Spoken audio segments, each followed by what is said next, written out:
Hello everyone, आज हम पढ़ेंगे एंजाइम्स के बारे में। जो ये एक बायोलॉजिकल कैटलिस्ट होता है और बना होता है प्रोटीन से। स्टार्ट करते हैं हम एंजाइम्स को अब।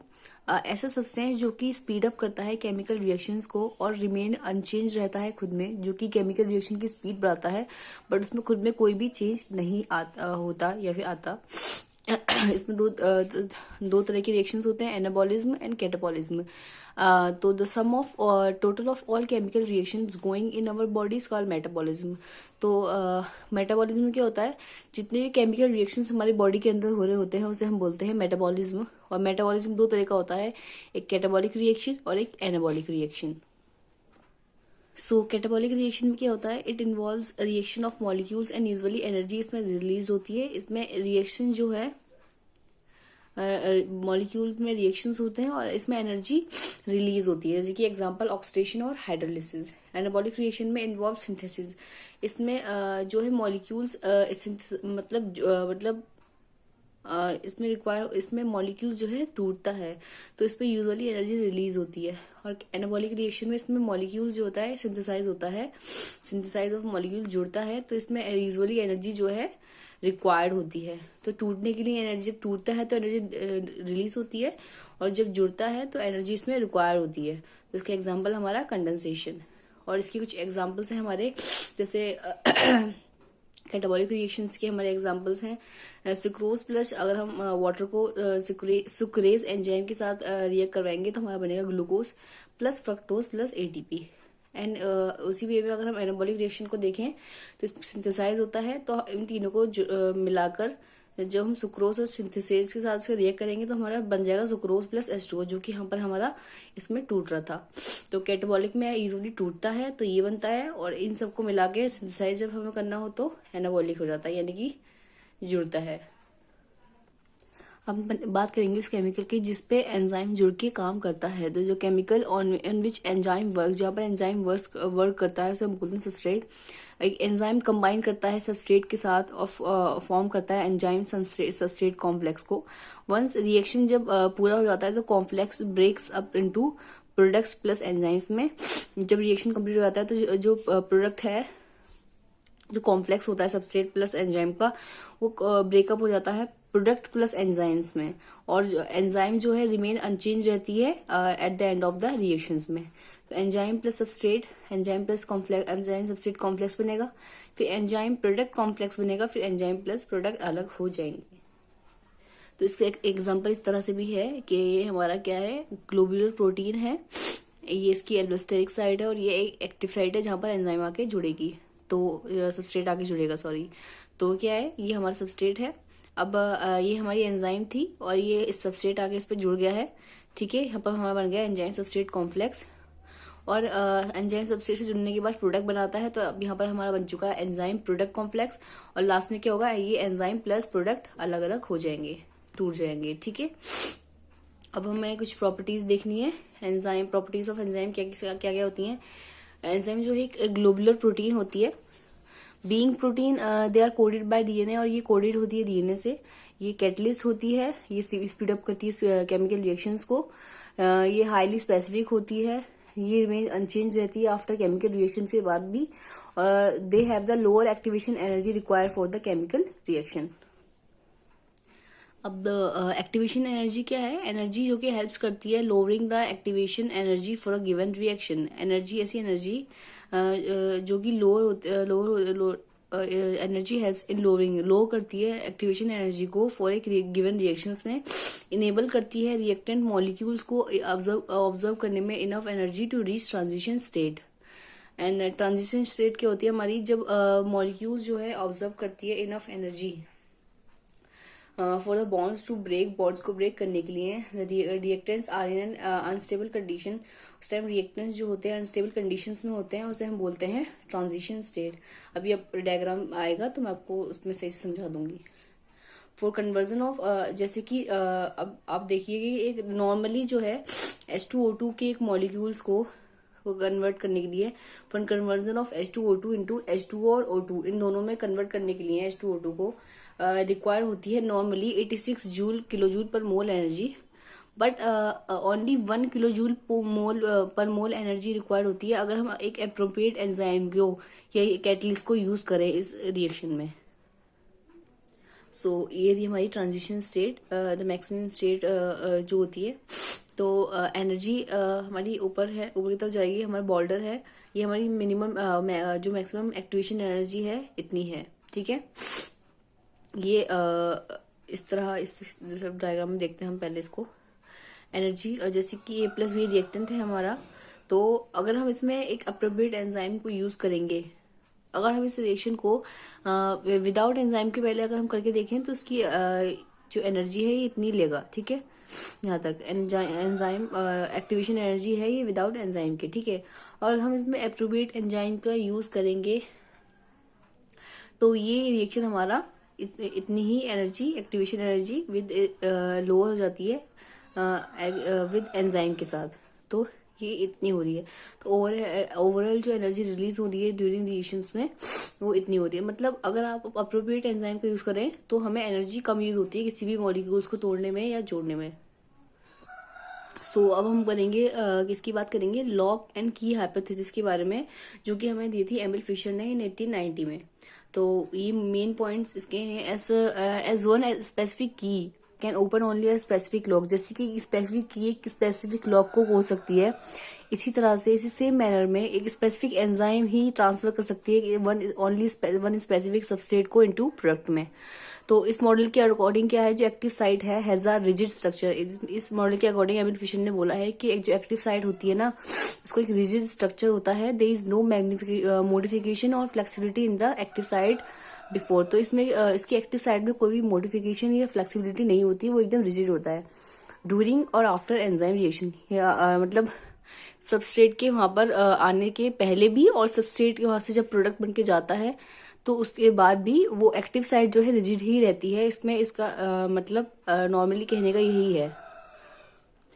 तो बेसिकली आप यहाँ पर देखें तो अब आप देखिए इसकी जो शेप है एकदम रिजिड है, एकदम जैसी पहले है, और जो सबस्ट्रेट की शेप है वो भी इसी इसमें है।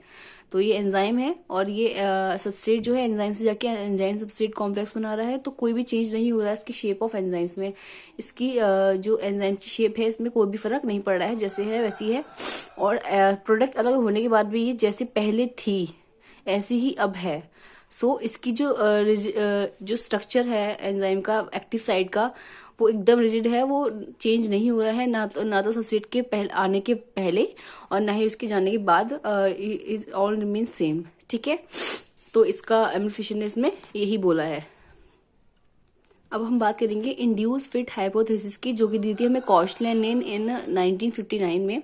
इसमें उन्होंने क्या बोला है, जो enzymes molecules are an inactive form, जो एंजाइम मॉलिक्यूल होता है एक इनएक्टिव फॉर्म में होता है। टू बिकम एक्टिव, उसको एक्टिव बनने के लिए they must undergo a slight change in structure, उसको एक स्लाइट चेंज में जाना पड़ता है इसकी स्ट्रक्चर को, to move specific accommodator substrate, ताकि वो सबस्ट्रेट को अपने से जोड़ सके, ठीक है। मतलब उन्होंने इसमें ये बोला है कि जो एंजाइम होती है वो एक अप्रोप्रिएट, इसका कुछ स्ट्रक्चर नहीं होता है, अपने आप को एक्टिव उसको बनाना पड़ता है, ताकि वो अपने जब वो मतलब इसमें क्या होता है कि मतलब उसका जो स्ट्रक्चर होता है स्लाइड चेंज करने के बाद ही उसमें जो सबस्ट्रेट है वो जुड़ सकता है। उसको अपने आप को एक्टिव बनाने के लिए स्लाइटली हल्का सा चेंज होना ही पड़ेगा। तो उनका कहने का मतलब ये है इसमें। The active side can be slight modified as a substrate interact with the enzyme. जो एक्टिव साइड होती है उसको स्लाइट मॉडिफाइड होना पड़ता है सबस्ट्रेट के साथ इंटरेक्ट विद द एंजाइम, ताकि वो एंजाइम से इंटरेक्ट कर पाए। अब आप यहाँ पर देखिए इसकी कोई अप्रोप्रिएट शेप नहीं है यहाँ पर, और देखिए यहाँ पर सबस्ट्रेट की शेप देखिए और इस एंजाइम की शेप देखिए आप, बिल्कुल अलग है एकदम, ठीक है। जब वो एक्टिव होगी तो वो अपनी शेप जो है सबस्ट्रेट की शेप की तरह कर लेगी। तो देखिए इस पे एकदम फुल फिट हो चुका है, और देखिए फिर उसके बाद जब ये प्रोडक्ट रिलीज हुआ है फिर वो अपनी पहली वाली इनएक्टिव फॉर्म शेप में आ चुका है, जैसे ये पहले था वैसे हो गया है प्रोडक्ट के रिलीज होने के बाद। और प्रोडक्ट जब उसके साथ अटैच था ये प्रोडक्ट की शेप में आ चुका था, तो अपनी एक्टिव साइट में आ चुका था। तो कॉशलैंड ने इसमें यही बोला है। तो एग्जाम्पल क्या है इसका, हम इस तरह से एग्जाम्पल ले रखे हैं, this can be imagine in term of hand and glove relationship. तो आपने हैंड और ग्लोव रिलेशनशिप देखा है, जब हम जो हाथ की दस्ताने होते हैं उनकी कोई प्रॉपर शेप नहीं होती है, ठीक है, जब हम हाथ में डालते हैं तो वो अपनी प्रॉपर शेप में आ जाते हैं एकदम। तो this this related with this Koshland theory. अब हम देखेंगे कि फैक्टर्स कौन से अफेक्ट करते हैं एंजाइम की एक्टिविटी पर। तो पहला है हमारा temperature. Up to a point rate of enzymatic reaction increase with increasing temperature. Temperature increase करने से एंजाइम की जो एक्टिविटी है वो इंक्रीज होती है। बिकॉज सबस्ट्रेट कोलाइड करता है active site mole frequently when molecules move rapidly. Temperature के इंक्रीज होने से सबस्ट्रेट जो है कोलाइड करता है एक्टिव साइट के साथ मोर फ्रिक्वेंटली जब मॉलिक्यूल्स मूव करते हैं रैपिडली। मतलब टेम्परेचर इंक्रीज होने से मॉलिक्यूल्स मूव करते हैं रैपिडली, तो सबस्ट्रेट एंजाइम से एक्टिव साइट पे जो है मोर फ्रिक्वेंटली उसे कोलाइड करता है। पर क्या होता है कि जितना टेम्परेचर चाहिए होता है उतना ही जरूरत होती है। अगर अब हम इस अबव टेम्परेचर के साथ जाएं, अगर हम टेम्परेचर ज्यादा ही बढ़ा देंगे, उसका स्पीड अप कर देंगे, above that temperature speed of enzymatic reaction drops sharply. और अगर हम इसका जो टेम्परेचर है इंक्रीज कर देंगे, जो एंजाइम की एक्टिविटी है वो फिर ड्रॉप होने लगेगी धीरे धीरे। क्योंकि ह्यूमन जो होता है, इन ह्यूमन के अंदर ऑप्टिमल टेम्परेचर कितना होना चाहिए, 35 to 40 डिग्री सेल्सियस। तो ज्यादा टेम्परेचर भी हम इसमें नहीं दे सकते हैं। मतलब इंक्रीज करो टेम्परेचर, बट एक लिमिट तक ही। अगर इस लिमिट से अगर हम ज्यादा टेम्परेचर देंगे तो कोई फर्क नहीं पड़ेगा। एंजाइम की रिएक्शन जो है फिर वो धीरे धीरे करके ड्रॉप्स ही होने लगेगी एंजाइम एक्टिविटी। दूसरा आता है हमारा पीएच। तो just enzyme has optimal temperature, जिस तरह से एंजाइम का एक ऑप्टिमल टेम्परेचर होता है, उसी तरह उसका एक ऑप्टिमल पीएच भी होता है जहां पर वो एक्टिव होता है बहुत ज्यादा। ऑप्टिमल पीएच रेंज जो होती है मोस्टली 6 to 8 होती है, बट देयर आर एक्सेप्शन। कुछ एक्सेप्शन होते हैं कि कुछ एंजाइम जो है हाई पीएच पे भी वो कर लेती हैं रिएक्शंस को। तो ये टेम्परेचर का ग्राफ है हमारा, जिसमें अप्रोक्सीमेटली 35 ऑप्टिमल टेम्परेचर पे ये हो रखा है, एंजाइम वर्क कर रही है, इसका ऑप्टिमल टेम्परेचर है। और अब हम पीएच की बात देखें तो पीएच लाइक देखो रेट ऑफ रिएक्शन ऊपर जा रहे हैं। स्टमक और इंटेस्टाइनल का दे रखा है ये हमें, जहां पर कि पेप्सिन जो है 2.5 मतलब पीएच पर काम करती है, ठीक है। और ट्रिप्सिन हमारी 7 अराउंड पीएच पर, 7 अराउंड पीएच पर ये काम करती है। तो पीएच की कुछ कुछ ऐसे रेंज होते हैं जहां पर मतलब वैसे नॉर्मली 6 to 8 के बीच में काम करती हैं सारी एंजाइम्स, बट कहीं कहीं जो होते हैं जैसे कि स्टमक एरिया में बहुत हाई एसिडिक होता है, तो वहां पर भी कुछ ऐसे जैसे पेप्सिन होती है वो 2.5 पे भी काम करती है। सो अब हम आते हैं एंजाइम की कॉन्सेंट्रेशन पर। तो concentration, as the enzyme concentration increase the rate of reactions also increases. At very high enzyme concentration the substrate concentration में become rate limiting, so increase so reaction stop increasing. जब हम enzyme की concentration increase करेंगे तो जाहिर सी बात है reaction का रेट भी इंक्रीज होगा। बट अगर हम ज्यादा एंजाइम की कॉन्सेंट्रेशन इसमें कर देंगे तो कोई फायदा नहीं होगा। ये जो है कांस्टेंट हो जाएगी, क्योंकि जितने सबस्ट्रेट होंगे उतने ही तो एंजाइम के साथ वो रिएक्ट करेंगे। बाकी अगर तुम ज्यादा एंजाइम की कॉन्सेंट्रेशन कर दोगे और सबस्ट्रेट होंगे ही नहीं इतने, तो रिएक्शन तो नॉर्मली कांस्टेंट हो जाएगा ना, रेट लिमिटिंग हो जाएगा, तो फायदा कुछ नहीं है। इसी तरह से सबस्ट्रेट की कॉन्सेंट्रेशन की भी यही है कि अगर हम सबस्ट्रेट की कॉन्सेंट्रेशन बढ़ा देंगे तो जितनी एंजाइम्स के हैं वो उसके साथ जल्दी से जाके रिएक्ट कर लेगा। बट जब एंजाइम्स खत्म हो जाएंगी तो जो सबस्ट्रेट होंगे उनका काम ही क्या होगा फिर। तो दिस ओनली दैट कि सबस्ट्रेट कॉन्सेंट्रेशन भी वहीं तक लिमिटिंग है जहां तक जब तक एंजाइम्स हैं ज्यादा, और जैसे ही सबस्ट्रेट कॉन्सेंट्रेशन ज्यादा हो जाएगी एंजाइम की कॉन्सेंट्रेशन से, तो फिर वैसे ही जो हमारा रेट ऑफ रिएक्शन है कॉन्स्टेंट हो जाएगा। तो this doesn't make much difference. अब हमारा आता है इसका इस तरह से हम ग्राफ देख सकते हैं इसका कि रेट ऑफ रिएक्शंस और एंजाइम कॉन्सेंट्रेशन और सबस्ट्रेट कॉन्सेंट्रेशन का। जिस तरह से देखो हम ऐसे ऐड कर रहे हैं एंजाइम की कॉन्सेंट्रेशन या सबस्ट्रेट की कॉन्सेंट्रेशन, बट एक टाइम पे जाके वो क्या हो जाएगी, कांस्टेंट हो जाएगी। तो increase concentration does not affect the reaction. तो अगर हम कॉन्सेंट्रेशन में से किसी की भी इंक्रीज करेंगे तो ये अफेक्ट नहीं करेगी रिएक्शंस पर, सो ये कांस्टेंट हो जाएगी एक टाइम पे जाके। अब हम देखेंगे एंजाइम इनहिबिटर कौन कौन से होते हैं कि जो एंजाइम की एक्टिविटी को इनहिबिट करते हैं। Certain chemicals selectively inhibit the action of specific enzyme. कुछ ऐसे केमिकल्स होते हैं जो कि सिलेक्टिवली इनहिबिट करते हैं एक्शन ऑफ स्पेसिफिक एंजाइम्स को। ये केमिकल्स जो है बोलते हैं हम एंजाइम इनहिबिटर, इन्हीं केमिकल्स को एंजाइम इनहिबिटर बोलते हैं। सम कुछ इनहिबिटर ऐसे हैं जो अटैच होते हैं एंजाइम के साथ बाय कोवेलेंट बॉन्ड के साथ। तो कुछ इनहिबिटर ऐसे होते हैं जो कि एंजाइम से कोवेलेंट बॉन्ड के साथ अटैच हो जाते हैं। इस केस में हम इस इनहिबिशन को यूजुअली इरिवर्सिबल कहते हैं, क्योंकि जब वो कोवेलेंटली बॉन्ड हो जाएंगे तो कोवेलेंट बॉन्ड तो स्ट्रॉन्ग बॉन्ड होता है, जिसकी वजह से वो इरिवर्सिबल रिएक्शन हो जाता है, वो रिवर्सिबल नहीं हो सकता, इस वजह हम उसको जो है तोड़ नहीं सकते हैं फिर। और कुछ एंजाइम इनहिबिटर ऐसे होते हैं जो कि बाइंड करते हैं एंजाइम के साथ वीक इंटरेक्शन से, जैसे लाइक हाइड्रोजन बॉन्ड के साथ, जिससे हम उसे आराम से तोड़ सकते हैं। तो इस तरह का हम उस रिएक्शन को, उस इनहिबिशन को हम क्या बोलेंगे, रिवर्सिबल बोलेंगे। उसे हम आराम से उसे अलग कर सकते हैं, दोबारा से रिवर्सिबल कर सकते हैं। तो दो काइंड ऑफ इनहिबिटर्स होते हैं, दो तरह के इनहिबिटर्स होते हैं, competitive inhibitors and non competitive inhibitors. तो कॉम्पिटिटिव इनहिबिटर्स कैसे होते हैं, सिमिलर स्ट्रक्चर होता है इनका नॉर्मल सबस्ट्रेट की तरह, मॉलिक्यूल की तरह, और ये फिट हो जाते हैं into active site of the enzyme के साथ, दैट इज कि फिट हो जाते हैं एक्टिव साइट ऑफ एंजाइम से जाके, दैट इज ये compete करते हैं सबस्ट्रेट के साथ for active site. This can be overcome by increasing concentration of substrate. अब इसमें क्या होता है, जो इनहिबिटर होता है ना, उसकी शेप सेम सबस्ट्रेट की तरह होती है, तो वो एंजाइम से जाके अटैच हो जाता है, एंजाइम को कंफ्यूज कर देता है जाके, और इसको हम और क्या कहता है ना, उसकी जो एक्टिव साइट है उसको जाके अटैच हो जाता है ये इनहिबिटर, क्योंकि इसकी देखो शेप इसकी भी इसी तरह से है जहां से उसे अटैच होना है, और सबस्ट्रेट की भी देखिए यही शेप है। तो ये कॉम्पिटिटिव होता है क्योंकि दोनों की ये सबस्ट्रेट की शेप की तरह ही ज्यादातर होता है, और इसकी एक्टिव साइट पे जाके अटैच हो जाता है। तो हम इसे ओवरकम कैसे कर सकते हैं, हम सबस्ट्रेट की कॉन्सेंट्रेशन बहुत ज्यादा बढ़ा सकते हैं, ताकि चांसेस ज्यादा हो कि सबस्ट्रेट ही एंजाइम से जाके रिएक्ट करे या अटैच हो। तो इसकी कुछ एग्जांपल हैं कॉम्पिटिटिव इनहिबिटर्स के, जैसे कि टॉक्सिन्स एंड पॉइजन्स, ये एंजाइम इनहिबिटर होते हैं, और मैनी एंटीबायोटिक्स भी जो है इनहिबिटर होती हैं। ठीक है, इसी तरह से हम बात करते हैं नॉन कॉम्पिटिटिव इनहिबिटर्स। ये जो है डायरेक्टली कम्पीट नहीं करते हैं सबस्ट्रेट के साथ, ये इनकी शेप जो है सबस्ट्रेट की तरह नहीं होती है, ये बाइंड करते हैं another part of the enzyme, ये एंजाइम के किसी और पार्ट पर जाके बाइंड करते हैं और चेंज कर देते हैं एंजाइम की शेप, ताकि सबस्ट्रेट इससे अटैच ना हो पाए। लाइक अब मैं आपको एग्जांपल दिखाती हूँ। यहाँ देखिए आप, ये नॉन कॉम्पिटिटिव इनहिबिटर, देखिए इसकी शेप जो है सबस्ट्रेट की शेप से अलग है, बट ये क्या करता है, ये एंजाइम से जाके किसी भी शेप उसकी पार्ट पे जाके अटैच हो जाता है और एंजाइम की शेप बिगाड़ देता है। तो ये इस तरह से इसकी शेप पीछे से जाके जब उससे अटैच होता है तो बिगाड़ देता है। तो देखिए कि यहाँ पर सबस्ट्रेट अटैच हो ही नहीं सकता है, इस तरह की सबस्ट्रेट की शेप ये है और एंजाइम की शेप ये हो गई है। तो ये जो इसकी शेप है एक्टिव साइट की चेंज हो जाती है। So no substrate can bind down on active site. अब कोई भी सबस्ट्रेट जो है बाइंड नहीं कर सकते एंजाइम की एक्टिव साइट पर। अब हम आते हैं फीडबैक इनहिबिटर की तरह।